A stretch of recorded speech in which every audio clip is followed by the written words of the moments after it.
జై భవాని. జై భవాని. ఈ రోజు నవరాత్రుల్లో 5వ రోజు. ఈ రోజు శ్రీ మహాలక్ష్మి రూపం కదా, అవతారం కదా అమ్మవారిది. ఇవాళ శుక్రవారం ఒకటి.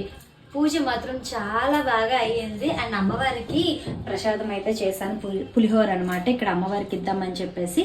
అండ్ మన అమ్మవారిని చూసేద్దాం పదండి. ఈ రోజు నవరాత్రుల్లో 5వ రోజు, మన మాలకేంచో 3వ రోజు కదా.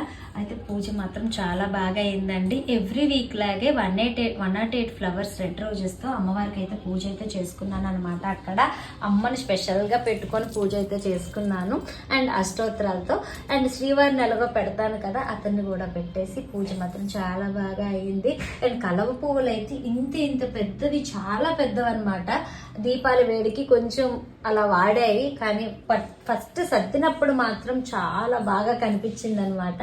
అండ్ ఇక్కడ మన దుర్గమ్మకి యాజ్ యూజువల్ కుంకుమ పూజ అష్టోత్తరాలతో చేసుకున్నాను. రోజు నైవేద్యం విషయంకి వచ్చేసరికి క్షీరాన్నం అండ్ శనగపప్పు బూరెలు ఉంటాయి కదా, పూర్ణం బూరెలు కానీ లడ్డు కానీ శనగపిండితో చేసినది ఏదైనా నైవేద్యం ఇప్పుడు అవ్వకపోయినా రాత్రికైనా పెట్టుకోండి అనమాట.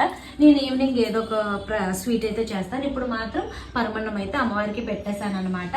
పూజ మాత్రం చాలా బాగా అయ్యింది. నా అమ్మవార్లు ఇద్దరు ఎలా ఉన్నారో కామెంట్ చేయండి. ఈ రోజు అయితే నాకు చాలా హ్యాపీగా ఉందండి. కొంచెం లేట్ అయినా పూజ మాత్రం చాలా బాగా ఫినిష్ అయిందనమాట. ఈ రోజు పూజ అయితే మాత్రం చాలా అంటే చాలా బాగా అయింది. నా ఇద్దరు అమ్మవార్లు ఎలా ఉన్నారో కామెంట్ చేయండి. జై భవాని.